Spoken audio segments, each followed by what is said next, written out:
This is how Moses lived his life the way we were just talking a while ago. By faith, he forsook Egypt, not fearing the wrath of the king. So he's not looking over his shoulder for the devil.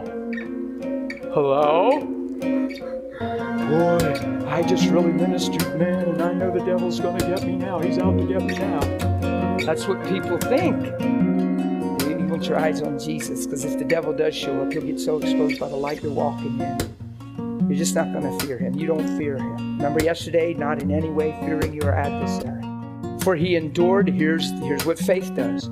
He endured as seeing him who's invisible. For some reason, the sensuality of man is coveted that we don't like to live that way. And it's the greatest way to live.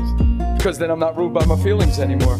If you ever start just living by faith, you'll be so glad, because you'll realize how awful it was living by feelings. That's like the wind blowing the water and the waves just to and fro by the wind. And the wind changes and the waves change. And the wind changes and the waves change. And the direction of the... That's how people's lives are when they live by feelings. It's just crazy. You're not created to live by feelings. You're created to live by truth. Truth has nothing to do with your sensuality. You get it? So watch this. Does God love you? Then what does it matter if you don't feel like he does? If the answer is straight up he does, you have to start there, camp there, and let that revelation overtake your sensual life. Do you get it? If you scripturally, theologically, doctrinally, positionally know that God has to love you, then what's it matter if it doesn't feel like he does? You have to start, he loves me. And you have to get alone and declare it, and talk to him, and commune with him as if he's sitting on the bed beside you. Because I'm telling you what, you do that by faith and you cross that barrier where you crush that sensuality and you break those strongholds by just sheer faith, where you're not even attacking strongholds, you're just pursuing truth. All of a sudden, truth is in your bedroom.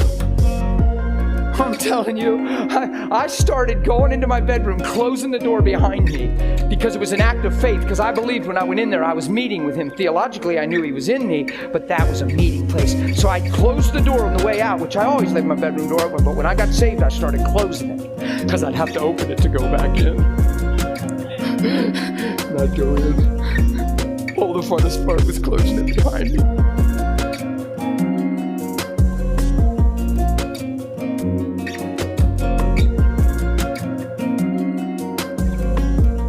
I'm here.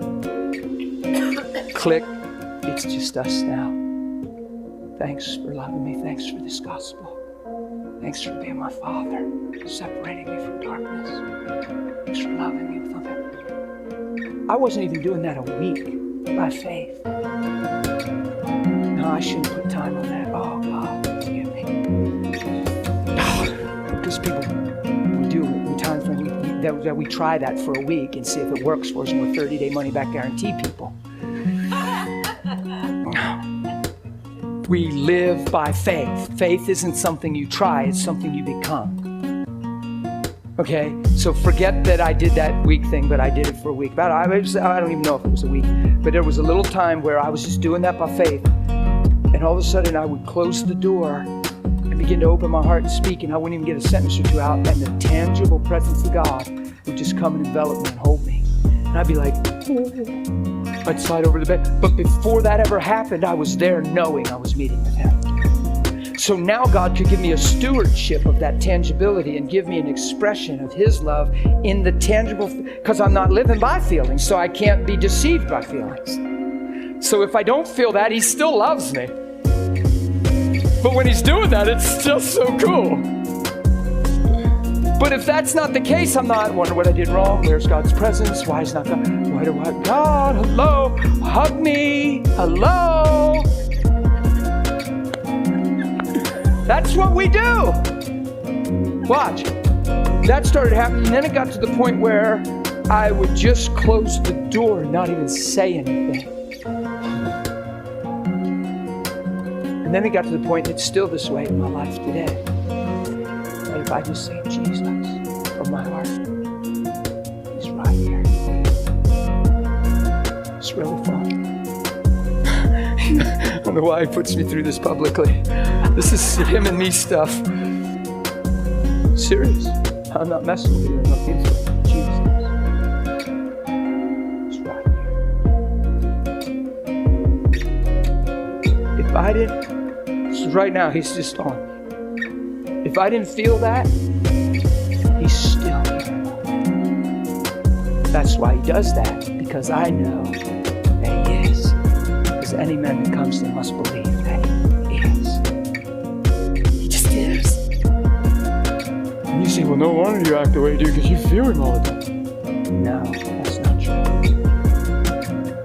I've believed first. And he's given me a stewardship of a whole lot of fun feelings.